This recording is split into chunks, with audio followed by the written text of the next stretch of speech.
Hay estrellas del cine y estrellas del cine. Y luego, además, está Paul Newman. Es el actor más estadounidense de Estados Unidos. Tiene una cara portentosa. Es guapo y encantador y muy trabajador. Su masculinidad resulta especial y también su inteligencia. Cuando está en su mejor momento, se transforma totalmente en sus personajes.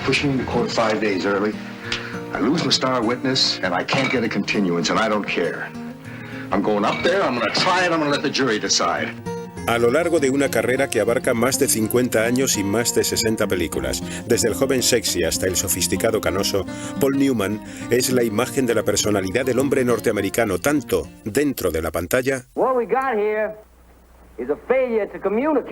como fuera de ella. Puede interpretar al malo de la película, pero siempre con un lado encantador.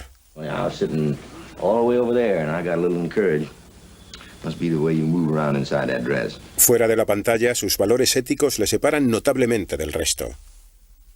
¿Quién compraría acciones de una compañía que regalara todo su dinero? Paul probablemente haya vivido la vida más honorable de todos los que ha habido dentro de nuestra profesión. Y su matrimonio con Joan Woodward es legendario. Paul no es capaz de mantener la atención en una misma cosa más de 2 segundos. Y creo que Joan le ayuda a centrarse y así consigue recordarle lo que había empezado a decir cuando empezó la frase. Un hombre que guarda celosamente su vida privada y se mantiene alejado de los cotilleos de Hollywood. Paul Newman ha sido siempre una persona independiente. Ha sido una especie de modelo a imitar porque siempre ha hecho lo que ha querido. No se fía de las apariencias. Lo que más me llega es cuando se me acerca alguien a decirme, quítate las gafas de sol para que podamos ver tus ojos azules. Creo que no hay una forma más rápida de hacer que te sientas como un cacho de carne. Aunque el público se quede prendado del físico de Newman, hay algo más en él que no se capta a simple vista. Resulta engañoso porque si te fijas más allá de sus ojos azules, empiezas a ver muchas cosas detrás de ellos.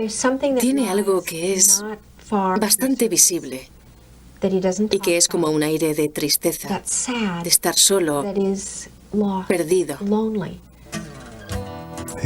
Siempre ha dado la impresión de ser el gran chico norteamericano, la estrella del cine. Pero también se puede sentir su lucha interior por tener éxito como ser humano ante sus propios ojos. Para ser un actor que se pudiera haber dedicado a vivir de su físico, la pasión de Paul Newman por personajes complejos y con defectos le ha convertido en una leyenda del cine. Desde que empezó su carrera profesional en una tienda de deportes de Ohio hasta llegar al límite del peligro, ha experimentado las mieles del éxito como actor y también el infierno de un padre que pierde a su hijo. Con una ética de trabajo que ya no está de moda y un espíritu tenaz, ha luchado a solas por conservar su intimidad y su integridad, enfrentándose a la máquina de Hollywood, y ha conseguido ser una estrella del cine y mantener el sentido común en su vida privada sin necesidad de dejar de ser él mismo.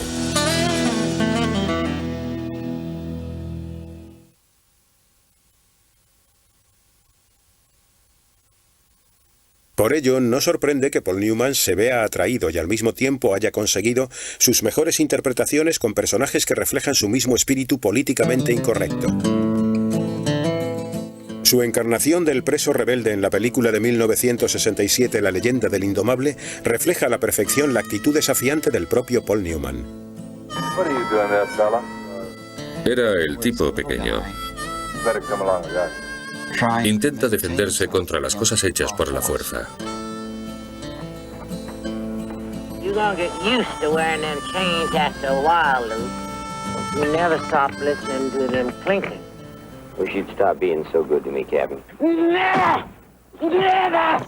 Luke es un tipo que no encaja en ningún sitio y lucha contra el sistema solo porque es un sistema.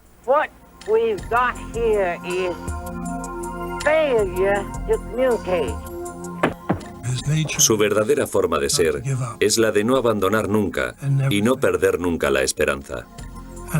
Y eso es lo que todos los hombres admiran de él. Al principio cae mal, pero una vez que demuestra que no se va a rendir nunca y que antes vas a tener que matarle, se convierte en un mito para estos chicos. Se convierte en su héroe. La valiente lucha de su personaje Luke contra la autoridad le llegó al corazón a Paul Newman.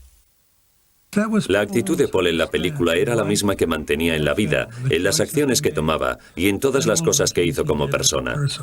En su carrera influía el hecho de que era una persona que estaba siempre en pie de guerra contra los poderes superiores. Era algo en lo que creía como actor y en lo que creía también como persona. I wonder if you see yourself as an anti-establishment figure. No, I just think that comes out of common sense. La obsesión de Paul Newman ha sido siempre encarnar a los perdedores. 15 años después de La leyenda del indomable, recibió los aplausos de la crítica por su interpretación de un antihéroe en la película de 1982, Veredicto Final. His name is Frank Galvin. 4 cases in the last 3 years, he's lost them all. This man's scared to death to go to court. Se trata de un borracho perdido que en ese momento de su vida encuentra una forma de salvarse a sí mismo. Newman interpreta a un abogado alcohólico, Frank Galvin, que defiende a una mujer pobre que ha sido injuriada por la poderosa diócesis católica de Boston. Court exists to give him a chance at justice. And is that what you're going to do? Maybe I can do something right. Fuera de la pantalla, Paul Newman siempre se ha puesto del lado de los débiles y se identifica perfectamente con la lucha de Galvin por hacer justicia. Creo que al final de Veredicto Final, cuando habla con el jurado, Paul Newman dice muchas cosas que siente él mismo. Vi un montón de cosas de Paul Newman en ese discurso. Era algo a lo que se sentía muy próximo. If we are to have faith in justice, we need only to believe in ourselves and act with justice. See, I believe there is justice in our hearts.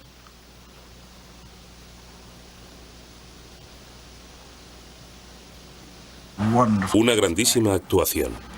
Y solo necesitó realizar una toma, nada más.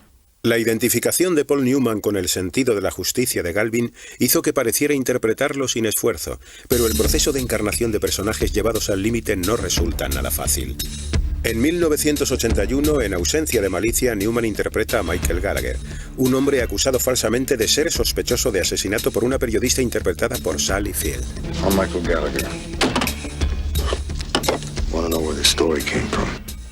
Hay una escena en la que Newman se enfrenta a la periodista que escribió la historia. Era una escena muy difícil, casi una violación. Y a Paul, siendo como es, le resultó muy duro hacerla. Así que tuve que ponerle violento y decirle que me agarrara o que si no abandonaría el plató. Todo esto le resultó muy frustrante porque tuvo que agarrarme y sacudirme así contra unas cajas y más cosas. Y yo le decía, estoy bien, Paul, estoy bien, no te preocupes, de verdad. Tienes que hacerlo, me encuentro bien. Tuve que hacerlo así. Una vez me dijo que las cosas no le venían de forma natural. Cuando yo estaba empezando, veía que a algunas personas con las que trabajaba todo les resultaba muy fácil, como muy natural. Y cuando Paul me dijo que a él no le venían de forma natural, me sentí aliviado, aunque sabía que iba a tener que trabajar duro para conseguir esa naturalidad. A Paul le resulta difícil interpretar papeles de personajes diferentes a sí mismo por el hecho de ser reservado con sus sentimientos. Paul protege mucho su intimidad y resulta muy difícil acercarte demasiado a él. No recuerdo si fue en el cumpleaños de Paul o de Joan, pero Joan y sus hijas empezaron a decir por el micrófono cosas bonitas de su marido y de su padre. Y Paul cogió una servilleta de la mesa y se la puso en la cabeza. Así es como es Paul. Parece la persona más sencilla del mundo, pero es muy complejo. Creo que solo muestra su lado sencillo a la gente. Está claro que no es como muchas estrellas de ahora que aparecen en la televisión contando hasta los secretos más íntimos. Tiene una especie de sentido antiguo de reservarse esas cosas para sí mismo. Paul Newman puede resultar inaccesible no solo para los demás, sino para sí mismo. Algunas veces desconecta. Y llegado a ese punto no se puede hacer nada más que esperar a que vuelva a conectar otra vez. Me siento mucho más cómodo cuando me salgo de mi propia piel. Cuando me meto dentro de mí mismo no consigo sentir las emociones que me gusta transmitir por la pantalla. Cuando me escondo detrás de la fachada de otro personaje, me resulta más fácil porque ya no se me ve a mí, sino a otra persona.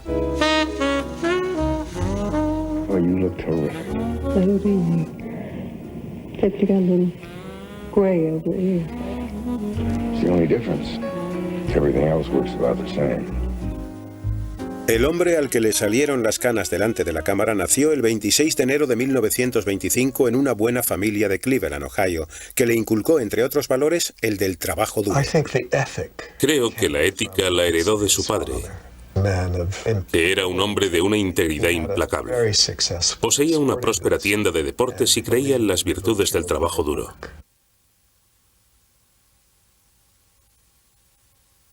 Paul se unió siendo niño a un teatro infantil y no consiguió destacar. Tampoco conseguía los papeles que quería en las obras de la escuela. En 1946 empezó a estudiar económicas en Kenyon College para satisfacer a su padre. La idea era trabajar en la tienda de deportes de la familia, pero en la universidad se sintió más libre de elegir y se cambió a arte dramático, logrando prosperar dentro de la comunidad de actores. Tras graduarse, continuó persiguiendo su sueño en los teatros de variedades de verano, donde conoció y se casó con la actriz Jackie Witt. Pero para su pragmático padre, su deseo de convertirse en actor era un camino arriesgado con un futuro incierto. Por desgracia, mi padre falleció antes de conocer lo que estaba a punto de hacer, que era empezar seriamente una profesión en el teatro como actor. Creo que dentro de su corazón pensaba que era una especie de aventura imposible o un sueño inalcanzable. Empeñado en demostrar que su interés era algo más que un capricho pasajero, estudió interpretación en Yale y a los 27 años se fue a Nueva York con la esperanza de triunfar. Su entusiasmo y su físico le ganaron pequeños papeles en teatro y televisión y la oportunidad de trabajar con jóvenes y prometedores directores. Era uno de los que más ganas le ponía. Era como un cachorrito. Quería actuar en todos los papeles y ensayarlos. Lo quería todo. Me dio la impresión de que estaba enamorado de su profesión. Pero Paul sabía que solo con entusiasmo y trabajo duro no se llegaría lejos, por lo que se matriculó en el Actor Studio, donde estudió con su fundador, Lee Strasberg. What I learned at Actor Studio is taking the actor and allowing him to function at his optimum pitch with whatever equipment he has. Allí no se va a estudiar. A lo que se va allí es a conocerte a ti mismo. Lo que encuentras es un ambiente de búsqueda de ti mismo. Whatever I have achieved as an actor, the Actor Studio must either take the blame or the credit, because when I went there, I was the rankest kind of amateur. I had never seen theater. I've never really seen people thinking on their feet, of reacting spontaneously to things.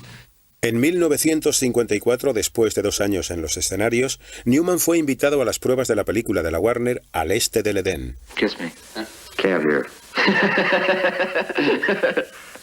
Pero perdió el papel después de competir mano a mano con otro joven actor llamado James Dean. Swap.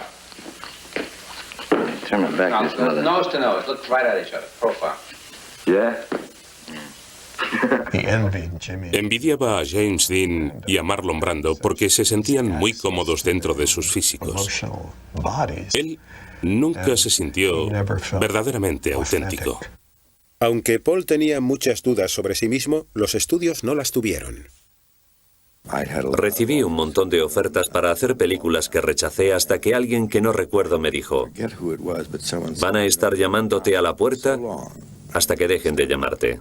Warner Brothers fue el gran ganador al amarrar al joven de 29 años en el contrato estándar de 5 años de duración, y el primer papel protagonista para el que le utilizaron fue para la película de época The Silver Chalice. Tanto Warners como Newman tenían grandes expectativas. Basil the pagan, whose gifted hands shaped the silver chalice. Tenían a este chico guapo de Nueva York que tenía un buen perfil y pensaron que harían dinero con él. It would have been very easy, Deborah, when we were in the desert, to yield to the temptation to be your husband. Paul Newman no se sintió nada cómodo en la película. Me entró la risa y solo esperaba no encontrármelo para que no me preguntara qué pensaba de ella. I was grateful that I survived that. It was just the worst film made in the entirety of the 1950s. Creo que en Hollywood no sabían todavía lo que Paul podía llegar a hacer. El hecho de que fuera tan guapo fue un obstáculo. En Hollywood se suele valorar mucho este tipo de belleza, y ahí acaba todo. Afortunadamente, a mediados de los 50, la pantalla grande no era el único lugar donde se podía ver a un joven actor como Newman. La televisión estaba captando al público de todo el país con programas en directo los domingos por la noche, cuando los espectadores podían relajarse cómodamente en sus sillones. Para un actor como Newman, que solía prepararse mucho, la televisión en directo era otra historia. Si no te hacía ilusión hacer televisión en directo, es que estabas loco, porque era como volar a ciegas. Llegabas a las 8 y ya estabas en el aire. La gran oportunidad de interpretar un papel protagonista en la televisión le llegó a Newman en otoño de 1955 al morir su compañero James Dean, quien iba a protagonizar el drama de televisión de la NBC, The Butler. Intentaron conseguir desesperadamente otra estrella para reemplazarle. Algo imposible. Sin tiempo para encontrar a otra gran estrella, sugirieron a Newman para el papel. Paul leyó el guión y dijo, esto es muy difícil, no puedo hacerlo. Esto es todo un reto y no me he preparado lo suficiente. Pero sabiendo que podría ser una gran oportunidad, Newman aceptó el papel a pesar de los nervios. Recuerdo ir al lavabo y estaba poniéndose papel higiénico en las axilas para no ahogarse de tanto que sudaba. Newman consiguió representar con éxito su difícil papel, lo que le abrió las puertas para convertirse en una estrella del cine. La MGM, impresionada por su actuación en The Butler, pidió prestado a Newman a la Warner Brothers para interpretar el papel de Rocky Graziano en la película Marcado por el odio. Newman sacó todo lo que llevaba dentro en su primera oportunidad de encarnar realmente a un personaje en el cine. But what about them other guys smearing it all over the front page? What a rat I am. What a liar. What a no-good East Side bum I am. Sure. Graziano, he's a no-good criminal, a coward, a yellow rat. Remember that. Graziano's the scum of the slums. He'll never... La película recaudó 2 millones de euros y Paul Newman, a sus 31 años, parecía encaminarse hacia el éxito. Pero su siguiente película, Traidor a su patria, fracasó. Paul Newman no se convirtió en estrella al instante, como Marlon Brando. Uno de los problemas en aquel tiempo era que Brando dominaba con su presencia. Era como si hubieran puesto una manta encima a todos los demás. Mucha gente pensaba que se parecía a Brando. A menudo le paraban en la calle y le decían, señor Brando, ¿me puede firmar un autógrafo? La carrera de Paul Newman a principios y mediados de los 50 iba por rachas, y su vida personal también pasó por rachas malas. Sus largos periodos en Hollywood mientras su esposa Jackie y sus 3 hijos vivían en la costa este estaban pasando factura al matrimonio. Paul compartía casa en Los Ángeles con 3 amigos. Uno de ellos era una joven actriz llamada Joan Woodward, a quien había conocido en un escenario en Nueva York años atrás. Paul llevaba una vida caótica en aquellos momentos, y por su forma de comportarse se sabía que había algo especial entre ellos. En 1957, Newman y Woodward trabajaron juntos en El largo y cálido verano. Su romance fuera de las pantallas animó la turbulenta atracción que viven en la película. You're gonna wake up in a moment, smiling. That's not enough. I set a price on myself, a high, high price. But I've got quite a lot to give. Things I've been saving up my whole life. Pocos meses antes del estreno de la película, el siempre reservado Newman se divorció discretamente de su primera esposa en México y se casó con Joan Woodward en Las Vegas. A pesar de que se podía haber convertido fácilmente en un escándalo, el divorcio de Newman y su segundo matrimonio casi no despertó el interés de la prensa.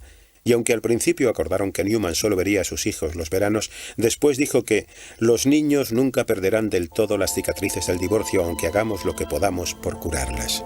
How in hell on earth do you imagine you're going to have a child by a man who cannot stand you? Paul Newman protagonizó en 1958 La gata sobre el tejado de zinc junto a la estrella de la MGM Elizabeth Taylor, encarnando a un héroe del fútbol americano incapaz de tener hijos con su esposa.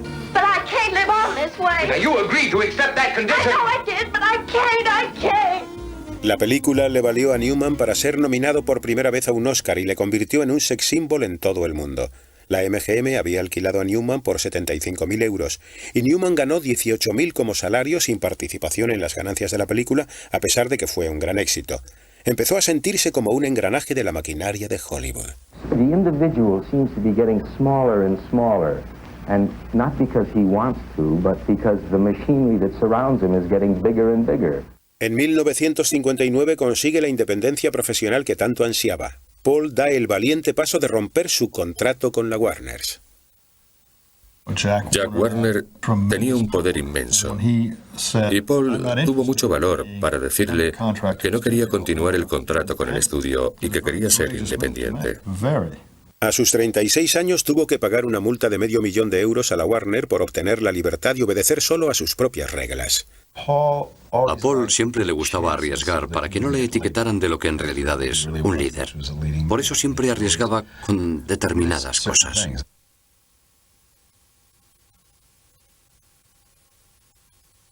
Big John, you think this boy is a hustler? En 1967, una vez libre para elegir sus propios papeles, optó por interpretar al fulero jugador de billar Eddie en El Buscavidas. Fue decisivo y el primero de una serie en que el ahora independiente Newman daba protagonismo a personajes que cambiarían el concepto de héroe en Hollywood. I could always buy a bottle, fifth of scotch. What do you want me to do? Just step out in the alley? Is that it? Lo que vi fue que estaba intentando hacer algo importante y tenía el papel perfecto para hacerlo. El de un personaje que era un poco perdedor, que era débil, pero ambicioso. They better kill me, Bert. They better go all the way with me. Because if they just bust me up, put all those pieces back together again, and so help me. So help me God, Bert. I'm gonna come back here and I'm gonna kill you. La interpretación de Eddie le valió para conseguir su segunda nominación a un Oscar. En 1963 siguió yendo contracorriente en la película Had, el más salvaje entre mil. La naturaleza salvaje de este cowboy desalmado pretendía despertar la preocupación en el público. El personaje tiene unos deseos desmesurados y destruye todas las almas con las que se encuentra. I'll bring you a 2-pound box of candy and maybe a bottle of perfume from the drugstore. I've done my time with one cold-blooded bastard. I'm not looking for another. It's too late, honey. You already found him. Creo que Had fue una película que rompió los cánones desde el punto de vista de la interpretación. Aunque no fuera un personaje atrayente, lo interpretó con tal honestidad que el público consiguió identificar a este personaje con gente a la que habían conocido. But how'd a man like you come to be a son to me? Oh, that's easy. I was no bundle left on a doorstep. Wasn't found in no bulrushes. You got the same feeling below your belt as any other man. So you got stuck with me for a son. El mismo inconformismo que caracteriza a sus difíciles personajes como el de Had se vería reflejado fuera de las pantallas en su obstinado empeño en recorrer su propio camino como activista político y social de izquierdas. En 1963, Paul Newman se manifestó junto a Marlon Brando y Martin Luther King en apoyo del movimiento de derechos civiles en Alabama. Y en 1968 realizó una feroz campaña en favor del candidato demócrata a la presidencia Eugene McCarthy. I think it's necessary to get behind the senator now, early in the game. Creo que Paul desde el principio quería demostrar que era algo más de lo que la gente se pensaba. Y para ello necesitaba comprometerse políticamente y demostrar que había otro lado de su personalidad más interesante. Ya fuera oponiéndose a la guerra del Vietnam o abogando por el desarme nuclear. They call the MX missile not what it ought to be called, which is an annihilator. They call it the Peacekeeper. A lo largo de los años, Paul Newman ha sido un firme defensor de la causa liberal. Algunas personas aparecen y desaparecen de la vida pública según la moda del momento, pero él es auténtico. Estamos hablando de cosas como el desarme, el control de armas y misiles o la defensa nacional. Y Paul está haciendo un gran trabajo. Creo que es el único actor que conozco que se lleva el periódico a la sala de maquillaje para leérselo. Sus 30 años de compromiso político y su dinero le convirtieron en el candidato ideal cuando en 1994 la revista política de izquierdas The Nation necesitaba una donación de $1 millón para salvarse. Acabamos cenando juntos y le dije que andábamos buscando un pequeño grupo de gente que pusiera todo este dinero por nosotros. También había venido Joan Woodward y creía que iba a suponer una distracción para nuestros negocios, pero resultó ser al contrario. Joan nunca obliga a nadie, pero con su forma de ser sureña y tranquila, acaba convenciéndote de que eso es lo que quieres hacer. Y Joan nos interrumpió diciendo, Paul, esto es para ti. Y él le contestó, pero es mucho dinero. Y ella le dijo, sí, pero tú tienes mucho dinero. Y tú también, le dijo él. Y ella le contestó, no tanto como tú, cariño. Y al final aceptó hacerlo. Desde la política a la interpretación, Paul y Joan se han apoyado mutuamente en sus pasiones. En 1967, Joan le enseñó un guión llamado Raquel, Raquel, una historia de la lucha de una solterona sureña de 35 años por dejar a su madre. Woodward estaba muy ilusionada con el proyecto, pero era muy difícil venderlo a los estudios. Dijeron, ¿qué demonios vamos a hacer con esto? ¿A quién le importa la historia de una mujer de 35 años que es virgen? Pero Paul vio en la lucha de Raquel por su libertad emocional y espiritual un reflejo de su propio crecimiento personal y profesional. Paul se interesó mucho y lloraba cada vez que llegaba al final, porque este personaje quería apartarse de todo lo que significara seguridad para ella y mostrarse vulnerable. Eso es lo que le terminó de convencer.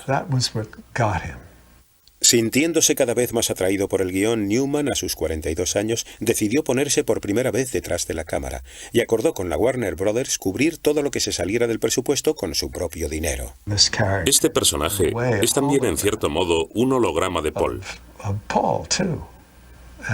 Lo que él había querido para sí mismo. Ser vulnerable y arriesgar igual que cuando empezó.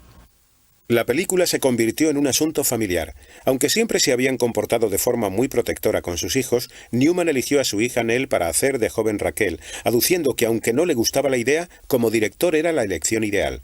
Rodada a pocos minutos de su propia casa en Connecticut, Newman y Woodward realizaron la película exactamente como querían. Le dijo a Joan, solo te voy a decir una cosa, tienes que sufrir, es lo único que te pido. Y se puede ver que hasta cuando sonríe parece estar sufriendo. Pero así fue la dirección. Es todo lo que hizo.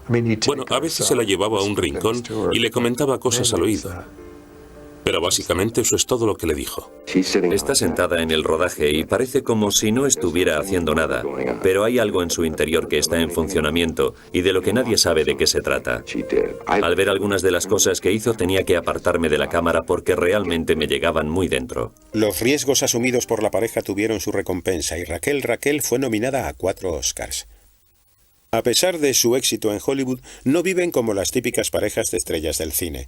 Llevan viviendo desde 1962 en una pequeña ciudad de Connecticut con sus 3 hijos, a los que se unen en verano los hijos del anterior matrimonio de Newman. Paul desprecia todo lo que significa ser una celebridad. Por eso vive en una ciudad pequeña, donde nadie le molesta. Lleva una vida muy sencilla. Una noche nos invitaron a cenar a su casa y fue algo muy informal. Joan hizo la cena y no era más que sopa de pollo. Sopa de pollo.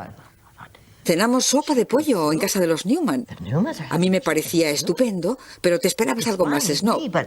Y después de la cena, ella se puso a hacer labores de punto y hablamos de los chicos. Todo era muy normal y natural. Tenía muchos prejuicios sobre cómo eran las estrellas del cine, pero a partir de esto empecé a pensar de otra manera. Dynamite's ready, Butch. Well, that ought to do it.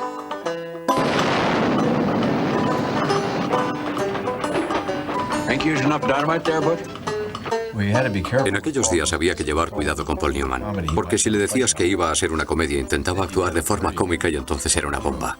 A finales de los 60, con el éxito reciente de su primera película como director, Paul Newman se dispuso a aceptar nuevos retos como actor. Creo que se encontraba con ganas de aventura y que también estaba un poco cansado de que le encasillaran en un estereotipo de personajes estoicos y heroicos.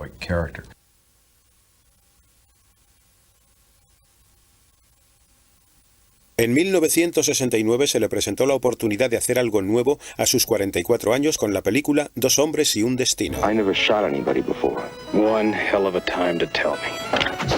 George Roy Hill esperaba que el personaje de Butch explotara un lado de Paul Newman que no se había visto nunca en la pantalla. George vio algo en Paul que no creo que hubiera visto mucha gente, que es su lado joven y jovial.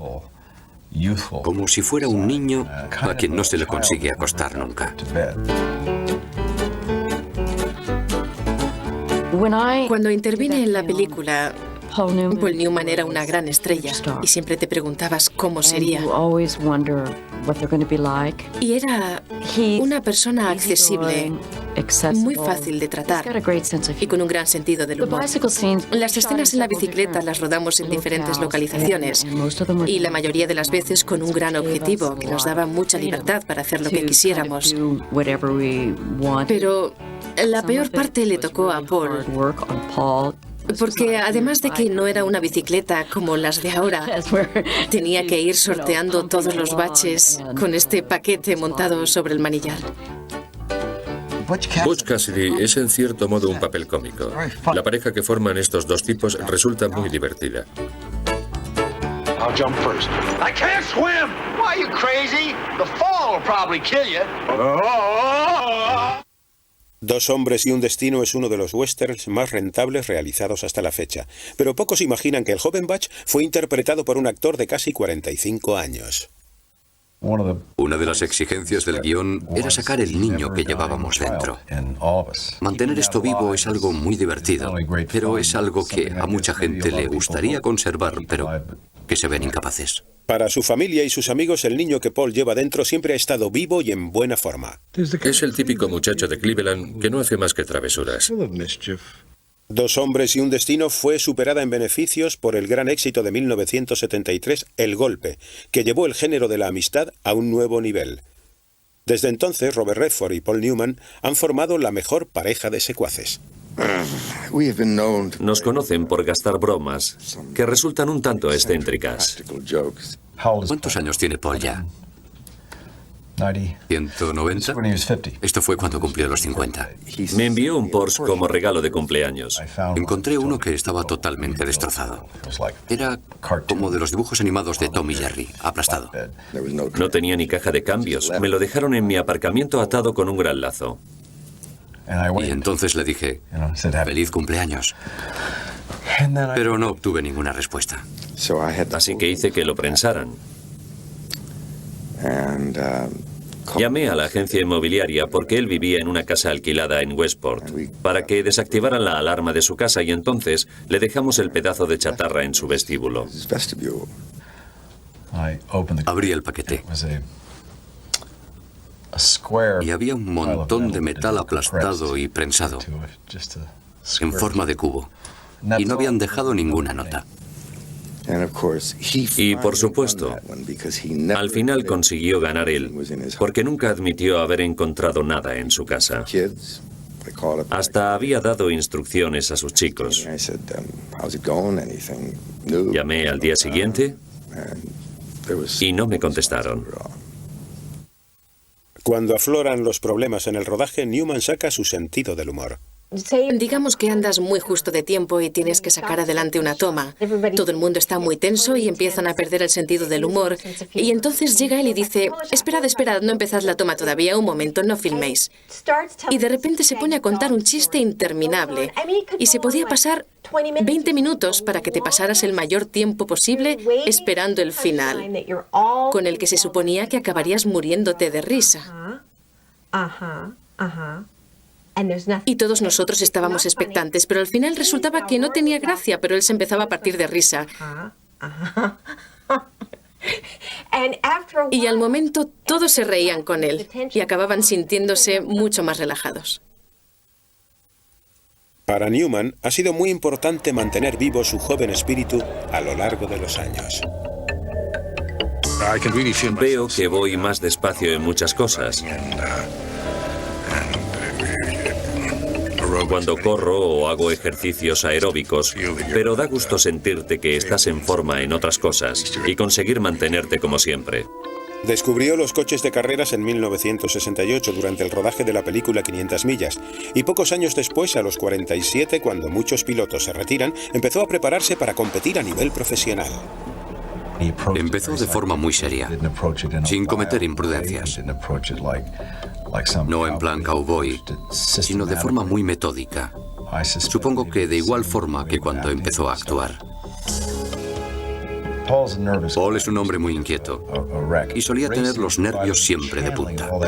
Las carreras le sirvieron para canalizar toda esa inquietud hacia algo concreto. Es algo muy primitivo y también de alto riesgo, pero precisamente todo eso le atrae a Paul. Para mí ha sido una catarsis maravillosa encontrar algo que no tiene nada que ver con el cine. Además, los coches son algo verdaderamente emocionante.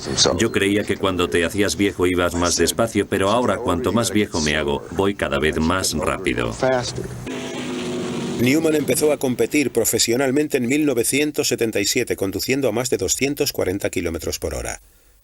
A pesar del peligro de la competición, la tragedia le sobrevino de donde menos esperaba. En 1978, su hijo Scott, de su matrimonio con Jackie Witt, murió de una sobredosis de drogas tras llevar mucho tiempo enganchado.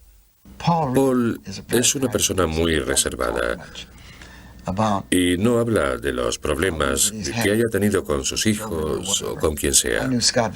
Yo conocía muy bien a Scott desde que nació y era un joven magnífico, pero nunca consiguió encontrarse a sí mismo.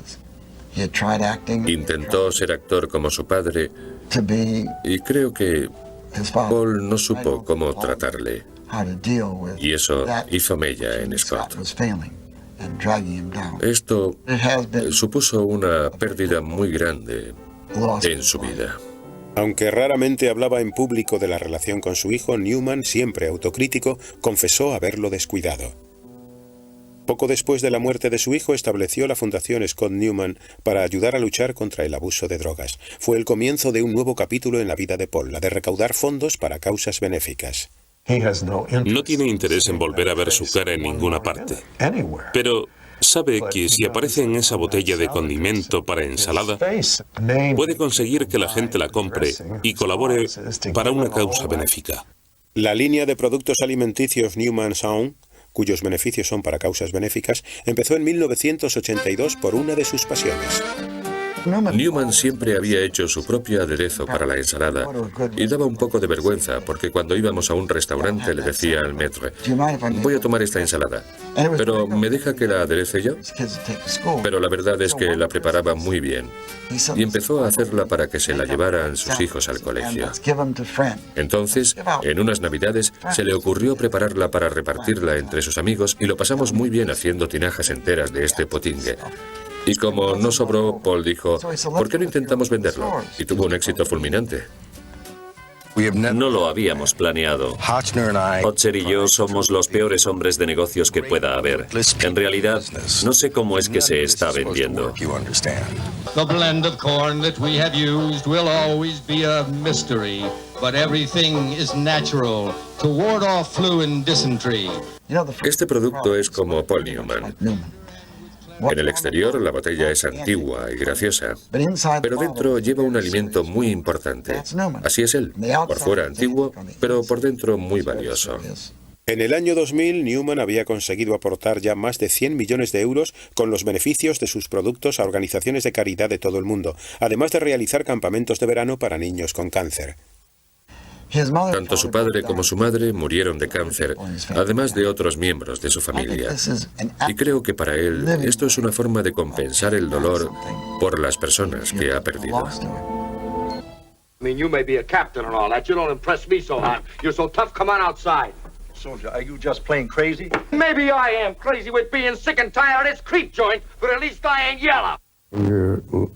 Cuando estás empezando, estás aprendiendo tu trabajo y todo te parece muy difícil. Y como te ha resultado complicado y te ha costado mucho, te imaginas que debe ser bueno. Pero cuando miras hacia atrás, lo que has hecho te parece que no está bien terminado. Y solo se ve el esfuerzo de hacerlo. Sin embargo, ahora, todo te resulta más fácil. Pero precisamente por eso, no le puedo dar mucho crédito a lo que hago.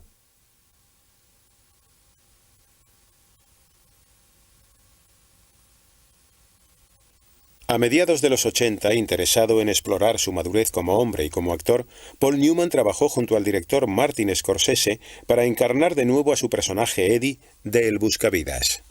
La idea era mostrar que Eddie, para poder sobrevivir en los últimos 25 años, se había convertido en todo lo que odiaba desde la primera película.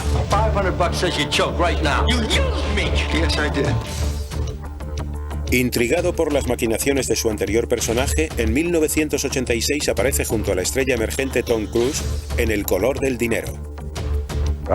No sé quién es Eddie Felson. Es muy complicado, maquiavélico.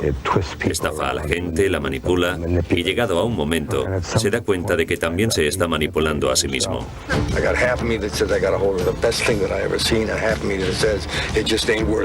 Newman siempre se ha visto atraído por personajes que le hacen salirse de sí mismo, aunque esta vez el viejo Eddie y el viejo Newman tenían muchas cosas en común. Obviamente, debe haber algo muy personal dentro de ese personaje que estoy ansioso por conocer y que nunca he llegado a conocer en mi propia vida. Volver a sentir la pasión. La reanudación de la pasión. La reanudación del compromiso. La reanudación de lo salvaje y de lo competitivo. Y esas cosas son las que me rondan ahora en la vida.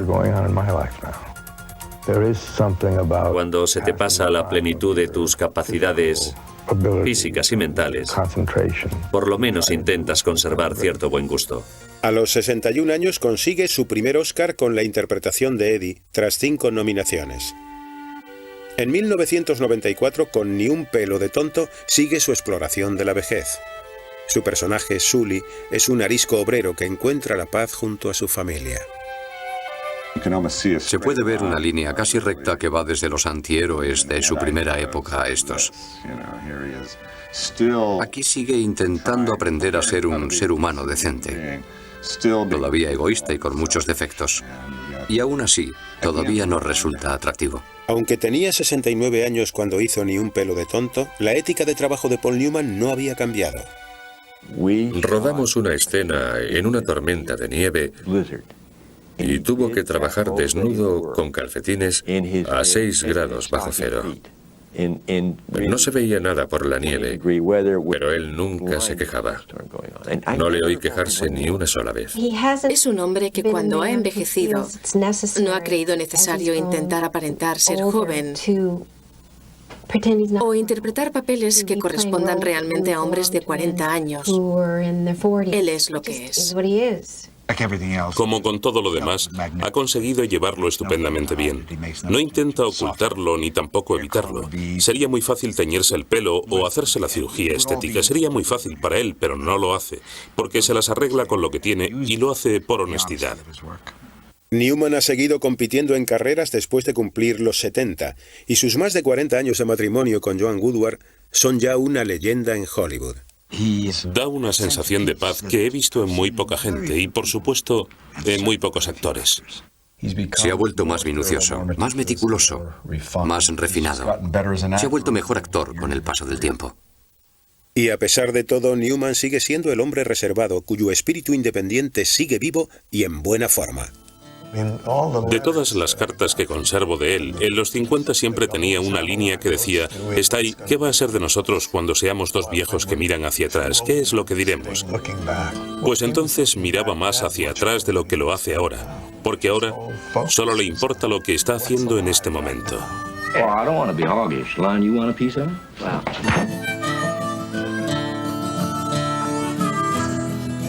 Su vida es simplemente asombrosa.